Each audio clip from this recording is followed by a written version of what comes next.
देखें, मेरे ख्याल से इस सवाल का जवाब बहुत सिंपल है। और अगर कोर्ट्स के अंदर ये अनफॉर्चुनेट सर्कमस्टांसेस और इवेंट्स नहीं हुए होते और इस तरह की बेंच की तश्कील पहली बार नहीं दी जाती, जिसके बाद कंट्रोवर्सी जो है उसने फोकस ही सिर्फ बेंच मेकिंग और बेंच के ऑर्डर्स और 4-3-3-2 पे ले गई है। अगर पहली बारी में ही सुप्रीम कोर्ट या तो एक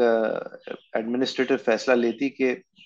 सब लोग मिल के लेते सुप्रीम कोर्ट में कि ये सुओ मोटो लेना है या नहीं, उसके बाद एक मेजोरिटी का अगर सुओ मोटो लिया जाता जिसमें एक फुल कोर्ट या near enough full court represented होता, तो ये सवाल का जवाब बहुत सिंपल और बहुत इंस्टेंटली आ जाता कि इलेक्शंस को 90 दिन में ही होना है। आइन ये फर्ज आयद करता है इलेक्शन कमीशन पे, और इसके अंदर कोई मीन मेख की गुंजाइश नहीं है। और ये कह देना कि फौज हमारी नहीं सुन रही या वो जरा मसरूफ हैं या पुलिस वाले डाकू पकड़ रहे हैं, ये मजे का खेज बातें, इसकी गुंजाइश ही नहीं होती। लेकिन क्योंकि हमारे हाजिर चीफ जस्टिस ऑफ पाकिस्तान ने फुल कोर्ट के बजाय एक 9 मेंबर बेंच तरतीब जी, जिसके अंदर फौरन मेंबरान जो है वो आपस में एक दूसरे के ऊपर एतराजात उठाना शुरू हो गए, जिसके बाद अगर 3-2 वाले वर्डिक्ट को बिलीव किया जाए तो चीफ साहब के ऊपर सवाबदीद छोड़ी गई बाकी 9 मेंबरान ने कि आप अब एक नई बेंच तश्कील दें, जिसके बाद चीफ साहब अगर फुल कोर्ट तश्कील दे देते तो ये सारी प्रॉब्लम्स के हम इस गली में ही नहीं घुसते जिसकी अब एक डेड एंड नजर आ रही है। बहरहाल, हम जहाँ खड़े हैं वो सुप्रीम कोर्ट के इंटरनल एडमिनिस्ट्रेटिव मैनेजमेंट की वीकनेसेस की वजह से खड़े हैं,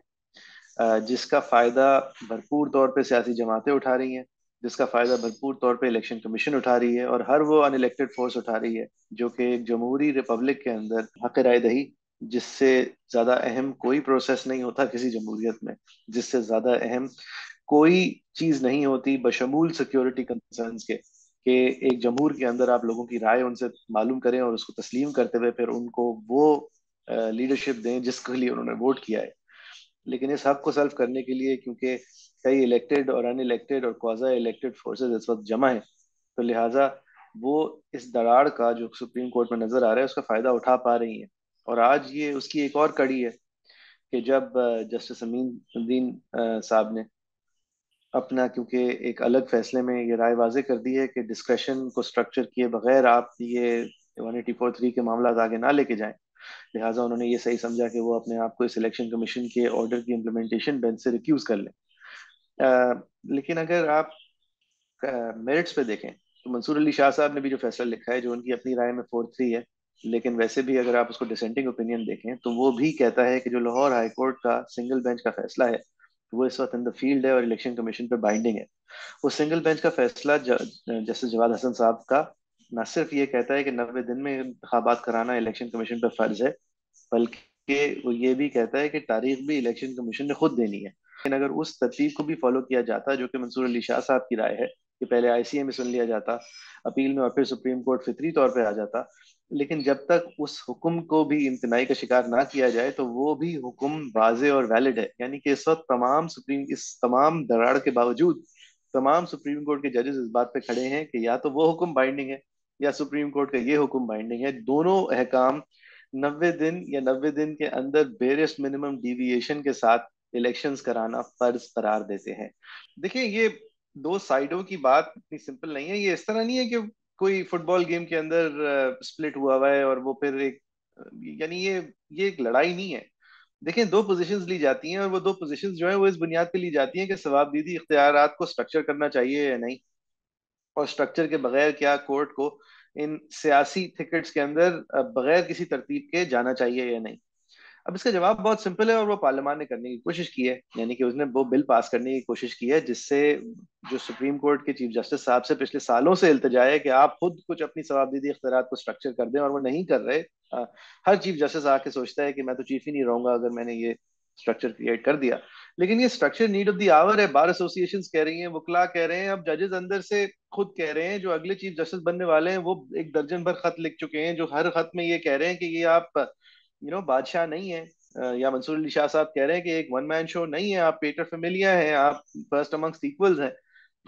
जो पूरी दुनिया को बताते फिरती है इंस्टीट्यूशन के आप अपने ताकत को स्ट्रक्चर करें, आर्बिट्ररी पावर कोई चीज नहीं है, ये मुगलई बादशाहत नहीं है, तो वो खुद फिर इस तरह क्यों बिहेव कर रही है? अब ये बहुत रीजनेबल बातें हैं। इसके ऊपर अगर स्प्लिट है तो स्प्लिट को एड्रेस करना बहुत आसान है। अब वो एड्रेस जो है वो पार्लियामान ने ही कर दिया है, क्योंकि चीफ साहब जो है वो खुद नहीं कर रहे थे और करना चाहिए था, और एडमिनिस्ट्रेटिव मीटिंग सुप्रीम कोर्ट की इसके ऊपर और दीगर बहुत सारे मामलात पे होना अशद जरूरी है, और कई माह से नहीं हुई है, क्योंकि तवातुर से चीफ जस्टिस साहिबान जो है वो अलग अलग चीजों में मसरूफ हैं,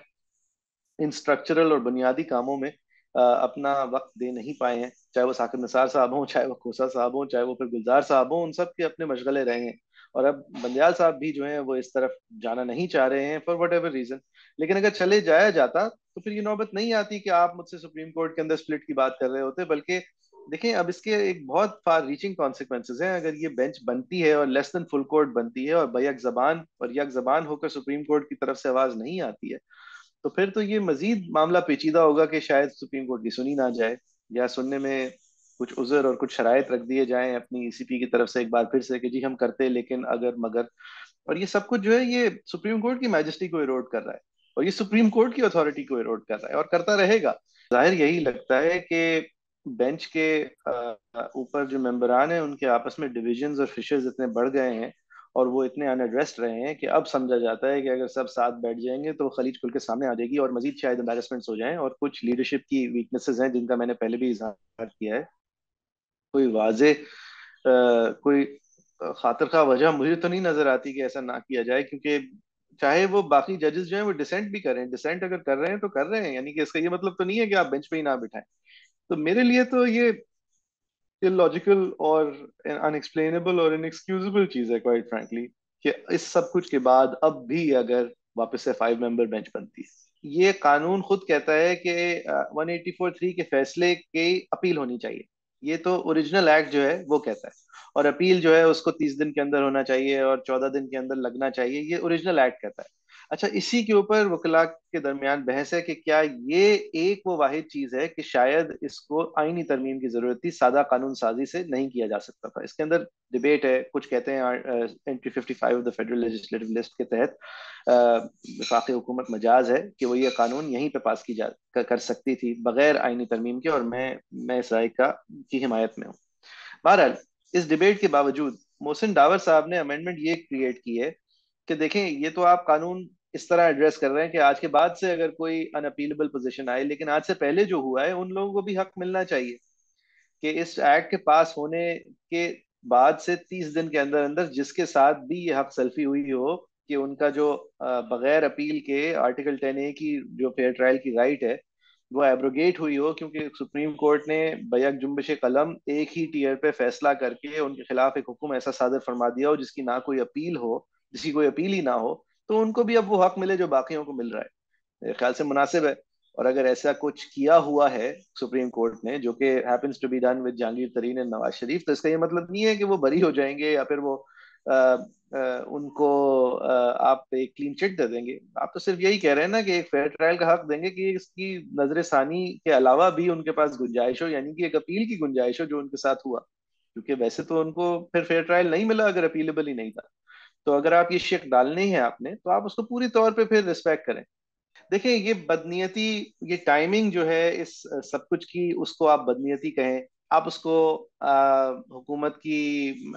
जो भी इंटेंशन के बारे में बात करें, लेकिन हकीकत तो यही है कि ये सालों से ये बातें, ये सिचुएशन और स्ट्रक्चर मांगा जा रहा था, प्रपोज किया जा रहा था, अलग अलग बार एसोसिएशन की तरफ से आ रहा था, कोर्ट के अंदर से आवाजें आ रही थी, और ये सालों से इसका एक बेहतर शक्ल सुप्रीम कोर्ट अपने अंदर से दे सकता था अपनी एडमिनिस्ट्रेटिव साइड पे, उसने नहीं दिया। तो उसके बाद आइन के अंदर वफाकी हुकूमत मजाज है कि वो प्रोसीजर और process and practice of the supreme court के हवाले से ये कानून साजी करे, और उन्होंने की। और ये कह देना कि एक सवाबदीदी इख्तियार को तरतीब देना या उसको एक अमली जामा पहनाना या उसको रेगुलराइज करना, किसी की ताकत ले लेना है, तो मेरे ख्याल से ये नाजायज है।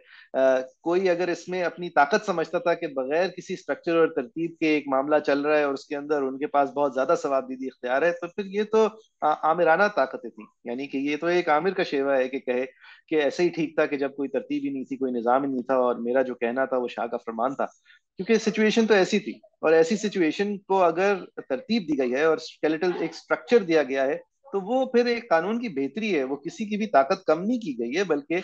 एक प्रोसेस को, एक आर्बिट्ररी यूज ऑफ पावर को, अनफेटर्ड यूज ऑफ पावर को एक स्ट्रक्चर दिया गया है। और वो स्ट्रक्चर देने के लिए सुप्रीम कोर्ट के अपने आप के पास बहुत मोहलत थी, और उसने नहीं किया, यानी कि उसने जरूरी नहीं समझा। और अगर कन्ना ने फिर जरूरी समझा तो फिर ठीक है, कानून के अंदर गुंजाइश है और होना भी चाहिए। और ये सेलिब्रेट भी इसीलिए हो रहा है वकला की तरफ से, क्योंकि बहुत सारी ऐसी चीजें थी जो कि बहुत अहम थी और वो डिस इग्नोर की जा रही थी। जिस तरह, जिसको वो गुलजार डॉक्ट्रिन कहते थे हामिद खान साहब, कि एक केस जो आपने सुनना नहीं है वो लगना ही नहीं है। तो अब इसका इसका हल यही है ना कि अर्जेंसीज का एक कॉन्सेप्ट लाया जाए कोर्ट में, कि जब किसी चीज को अर्जेंट हियरिंग के लिए एक वकील जो है वो लगाए, तो उसको 14 दिन के अंदर उस अर्जेंसी की सुनवाई हो कम से कम। कि आप फिर जजेस साहबान बैठ के उसको या तो ये कहें कि ठीक है जी आपका केस अर्जेंट है और हम सुनते हैं, या फिर बैठ के उनको समझाएं कि अर्जेंट क्यों नहीं है। मतलब ये नहीं हो सकता कि वकार सेठ का मिलिट्री कोर्ट के खिलाफ जो फैसला है वो आज तक नहीं लगा। अगर उनमें से कोई पार्टी इंटरेस्टेड है तो उसके पास एक हक होना चाहिए कि वो उसको लिस्ट कराए, जिस तरह हाईकोर्ट के अंदर एजेंसीज होती हैं। अब ये एक बहुत अहम मामला है, और इसकी सिचुएशन आपने क्रिएट नहीं की थी, तो मेरे जहन में तो बात यही आएगी कि इसीलिए क्रिएट नहीं की थी ताकि आपने जो केसेस सुनने हैं वो हफ्ते में 2 दफा लगे, और जो केसेस नहीं सुनने वो 4 साल में 1 दफा भी ना लगे, जिसको हामिद खान साहब गुलजार डॉक्ट्रिन कहते थे। अब इसको क्योर होना था, बेहतर था कोर्ट खुद कर देता, नहीं किया। या अब आप रिव्यू के अंदर काउंसिल अपने चॉइस कर लें। ये एक जो लिटिगेंट्स होते हैं कोर्ट के सामने, उनकी बहुत लॉन्ग स्टैंडिंग डिमांड है कि रिव्यू के अंदर आप सिर्फ वही वकील इस्तेमाल कर सकते हैं जो कि आपका पहले वकील था। अब आप अगर error on the face of the record argue कर रहे हैं तो सबसे बड़ा शिकवा ही अपने वकील के खिलाफ होता है। तो उनको हक होना चाहिए कि वो किसी और वकील को अपने आप को रिप्रेजेंट करा सकें, जहां पर खास तौर पर जहां पर अपील का भी हक नहीं है।